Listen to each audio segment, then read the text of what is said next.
Different words for the same thing. Surrender, devotion, surface, love, something like that. Like I said about a week ago, we're always surfing because we're never separate from all that is. So every moment that your being is present, you're surfing something. It's like surfing a dish. You have something to surf at any given moment if you exist as being here. If you exist, which apparently you do, then at any given moment of that existence, you're surfing something to life, to all that is. You're offering something. What are you offering? You're offering your present state of being. That's what you're offering. Your present state of being, your present attitude, your present being, your present way of being is what you're serving. It's what you're giving to the rest of yourself, which we call out there, but it's simply the rest of yourself. The best way to serve is to enjoy yourself. The best way to serve is to be in that state of enjoyment. It doesn't have to be ecstatic all the time. It can even be depressed. But can you find the sweetness? If your mood is just a little bit down, can you find the sweetness of enjoyment? Can you find the sweetness of yourself, of your own presence within that mood? If you have ideas in your head of trying to change your mood to a different mood, then you're actually only perpetuating the initial stages of the mood. You're giving it value, you're giving it meaning, which it doesn't inherently have. Anything that comes up is bound to disappear. It is bound to change to something else. Moods don't last. And so when we emphasize our present mood as being negative or being positive, when we emphasize it as something, when we turn it into a thing, that's when that mood solidifies. That's when that state of being seems to become more real, more vivid, more there, more solid, more static, more changeless. If you don't judge your present mood by any standards, by any words, by any labels, just no judgment, you become non-judgment toward your own state of being. Then your state of being shifts from being tied to the mood you're in to a deeper reality, to a deeper state of being of enjoying yourself as well as its connection to the rest of yourself. Does that make sense? If you're not trying to change because you're not labeling your initial state of mind, you're not labeling, you're not describing your initial mood, then it doesn't turn into anything. It just remains this open presence that you don't have to do anything with. And the allowance of it, by becoming the allowance of your mood, you're actually merging with it and you're transforming it into the state of being of allowance. And allowance itself can never be depressed for a very long period of time. So by allowing whatever it is, you're actually giving it space to transform into that which it was already about to transform into, but you're just speeding up that process because you're not getting stuck in the label of depression or tiredness or exhaustion or just having your period or whatever it is.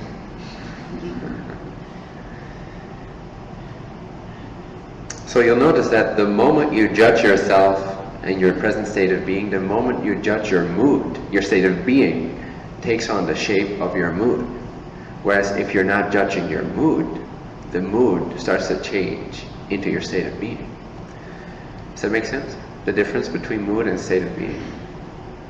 So in the allowance, what starts to happen, what you start to realize, what you start to experience directly is that non-duality, is that inseparability, which is love. Love is the inseparability of all things, which is already the case. We can simply tune into that or not.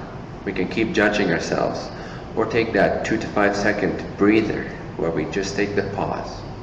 We stop the mind for a few seconds and we recognize in the space of awareness which remains, we see that our mood is already included, it's already allowed to be there, otherwise it wouldn't be there. The space already allows for the contents to be as they are. You cannot accept that or not accept that. It's already allowed. It's already part of existence. It's already part of that aware being, which we all are. And if you see that, you become that. Whatever you see, you be. Whatever you see, you become. So where you place your attention, what you choose to recognize. If it is the labeling and the judging, then that's what your state of being becomes. That's what it embodies. Whatever you see is what you embody. So if instead you see, you decide to see the inseparable ground of being from which all these emotions never leave, from which all these moods spring, like the tablecloth can be pulled in many different shapes, many different sizes, many different mountaintops.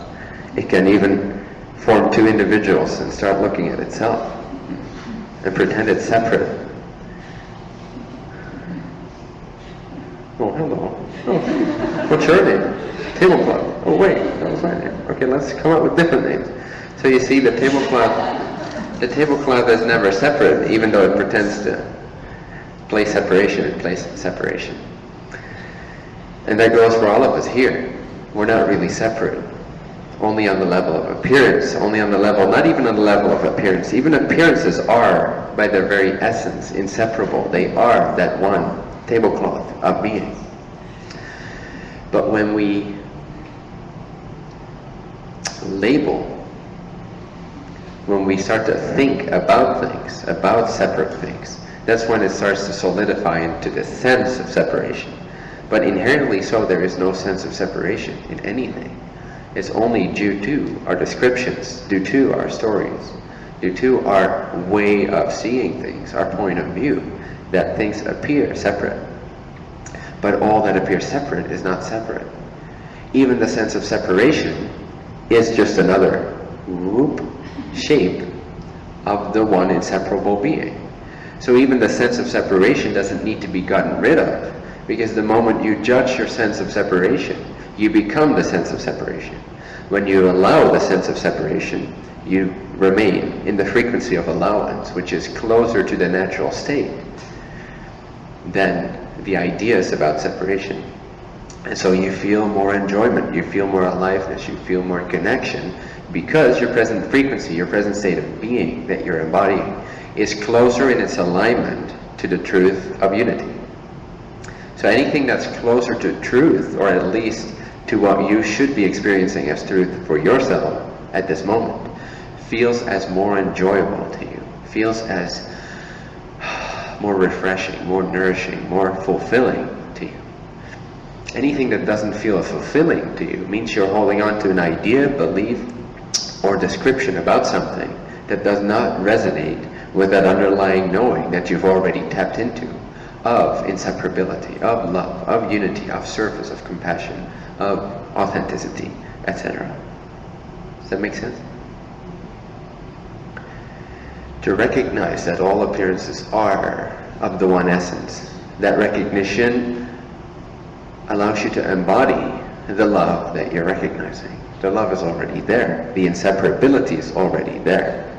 But by recognizing it, by seeing it, you allow yourself to be it. Wherever you're looking at, that's what your whole sense of being goes towards, usually. So true service or devotion or enjoyment or surrender or love is the disappearance of emphasizing a difference between yourself and the rest of yourself. So again, what we call others or the outside world is simply the rest of yourself. You have yourself and the rest of yourself. Okay. So you're just looking through one point of view, but all of that are the other points of view which are also part of your being. How many of you feel that you're here to serve? Just an innate sort of feeling like, well, I could be here to serve something. I may not know exactly what, but there's a sense of service going on. a sense of sharing, a sense of community, or a sense of participating in some way. Who experiences that as challenging sometimes, or difficult, or hard? Anyone? The act of service, the desire to want to be of service, the desire to want to love, even just the desire to love, the desire to love. Can that be hard? Can you feel sometimes that that's challenging, that that's difficult on your system, that that's a burden in a sense? Carrying the burden of service, or carrying the burden of participation in one way or the other. The ultimate healing of that is to see that there is no separation between the giver and the receiver. So I am sharing something with the rest of myself, but it's not really that I am sharing something with the rest of myself over there. That's just the illusion. Sharing is happening, service is happening. Every moment is service. Negativity is service too. It provides us with the necessary catalyst to put to practice the things we know. Without a negative presence here and there, whether in ourselves or as other people or as outside circumstances, without that negativity there could not be the catalyst, there could not be the opportunity for us to really stretch those imaginary boundaries or allow them to disappear for a moment between giver and receiver, or me and the rest of myself. When the distinction between me and the rest of myself, not necessarily the distinction, because obviously the wall is different than my body, so the distinction may be there, the sense of multiplicity may even be there, even the sense of multitude, of individuality may be there. But underlying that, is there a sense of separation between all those distinctions? Or is there a sense of an innate knowing of non-separation between me and the rest of myself? When you're sharing, not when you are sharing something, but when you are sharing, the noun sharing, not the verb sharing, when you are sharing, when you are service, not serving, but service, when you are surrender, not surrendering, but you're surrender. That's when the difficulty, in a sense, falls away. The difficulty only appears the moment an idea comes in of giver and receiver, of sharer and receiver. Sharing, or surface, or surrender, is the enjoyable state. It is a state that is very close in its reflection to the One. It is compassion and wisdom in one. It is unity. Unity is surrender. Unity is service. Unity is being. Not being this or that, but being itself. Without further conceptualizations. Just the being of this moment. Just to revel in the presence of this experience, without separating it out as an experiencer of that experience and other experiencers, but simply the field of awareness, the field of existence, the field of surrender, the field of life. The easiest way to access this for many people is to simply relax completely, to dissolve. For a few seconds, just dissolve any strategies, any resistance, any ideas, any beliefs you may have held on to 2 seconds ago. Relaxation sort of is a dropping into, it's a merging into, it's a yes, but what about it? Yes, indeed, whatever. Just relax for 2 to 5 seconds. Oh, okay.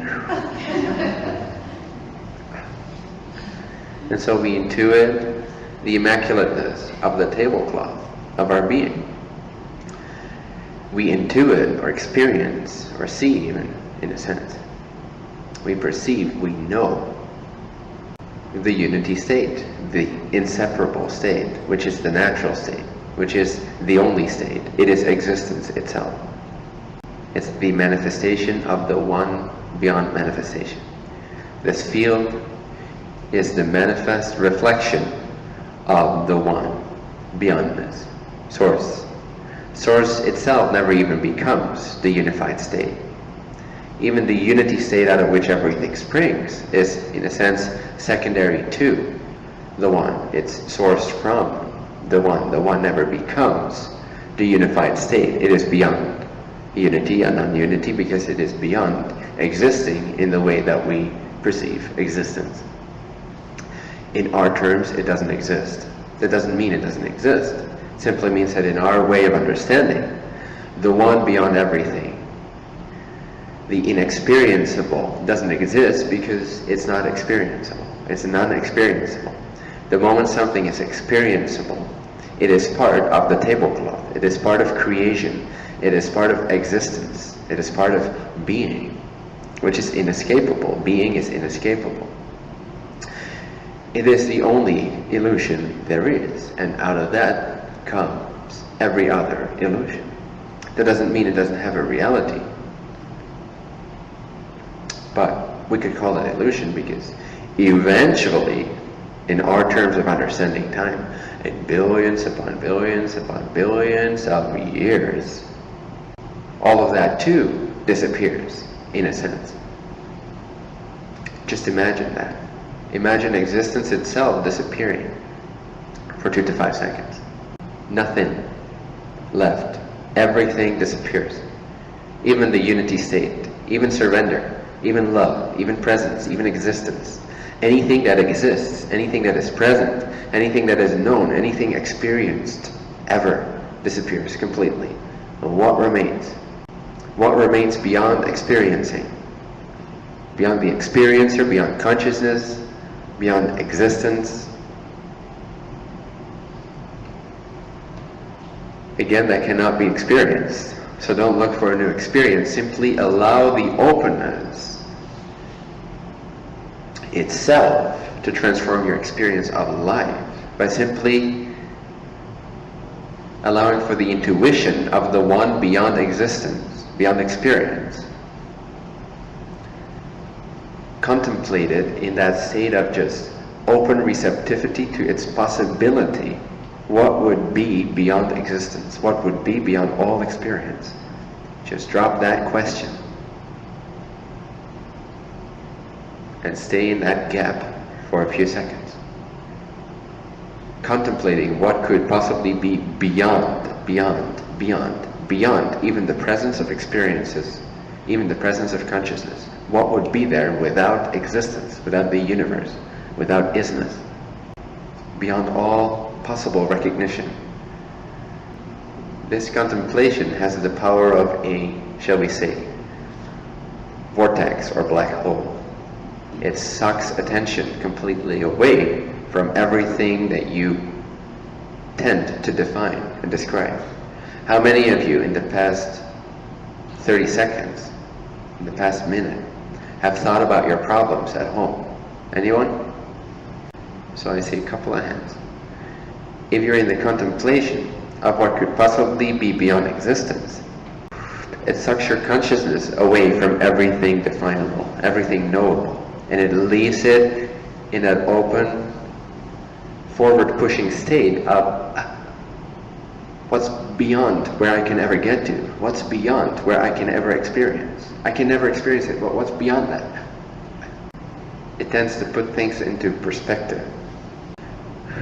It relieves you of your burdens, and thus the recognition, or not the recognition of, but the intuition, the contemplation, the possibility, contemplating the possibility of the one beyond all experiences, has the effect on existence, through your point of view, of complete surrender, relaxation, of bringing your frequency, in a sense, closer to resemble a closer alignment to that one source.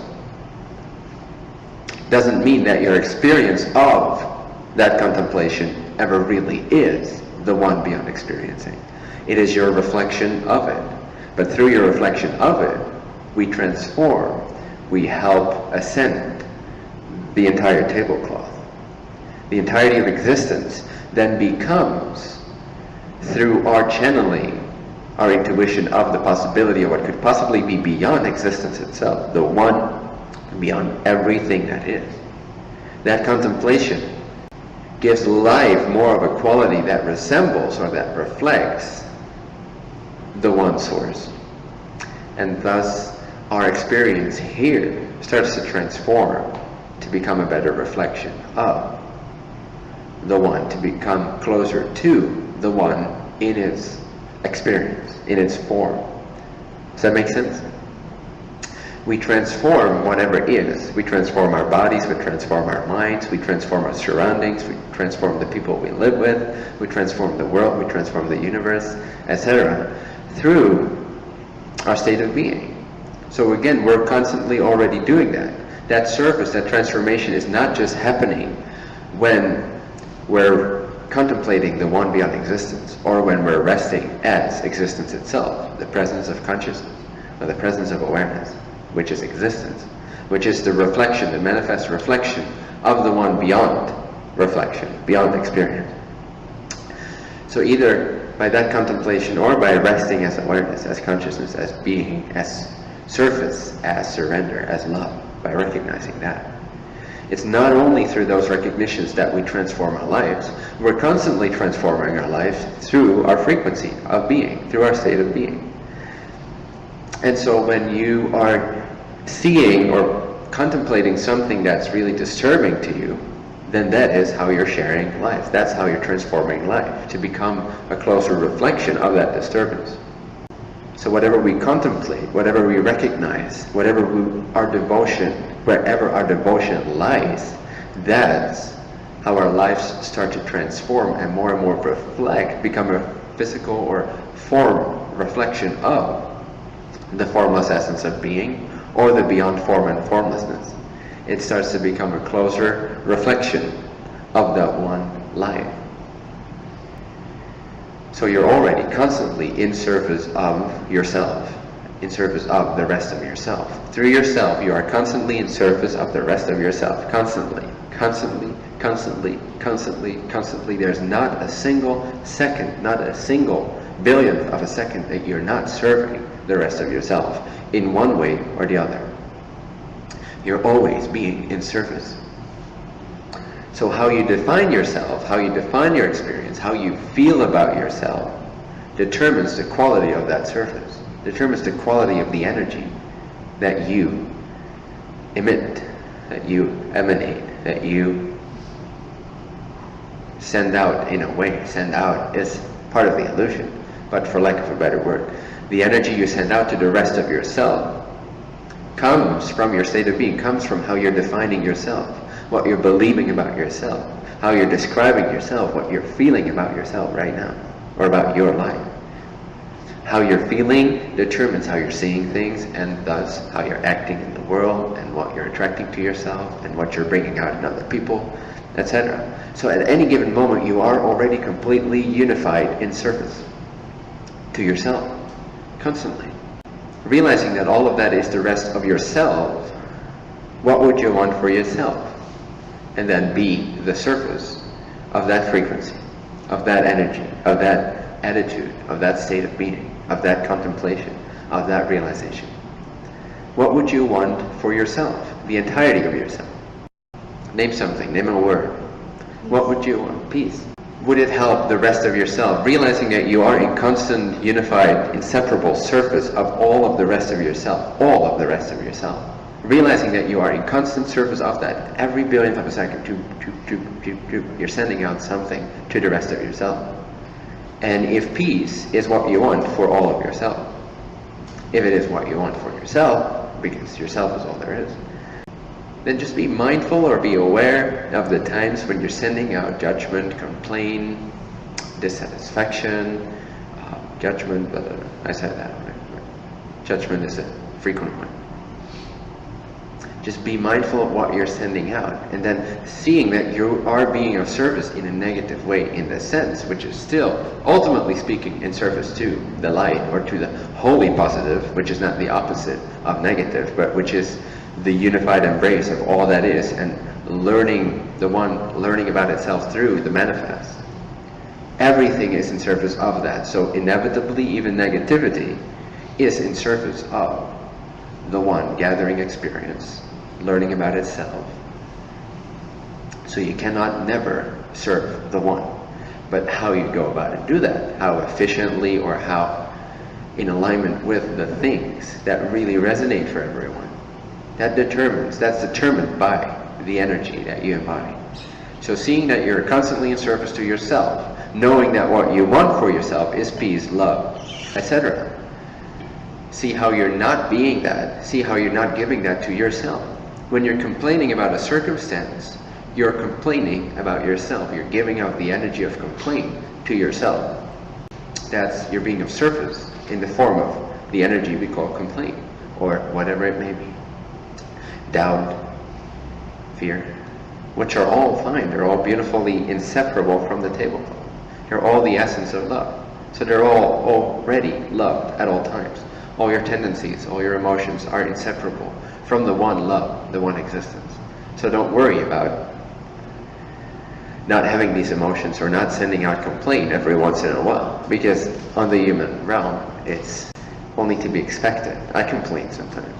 It's to be expected. It happens. But just to be mindful of how you're being of service in that sense already changes it. To have an awareness of how you're serving right now, and an awareness of what you really want to experience for yourself, for all of yourself, that naturally changes your frequency into one that's in closer alignment with the truth of your being, the truth of your unity.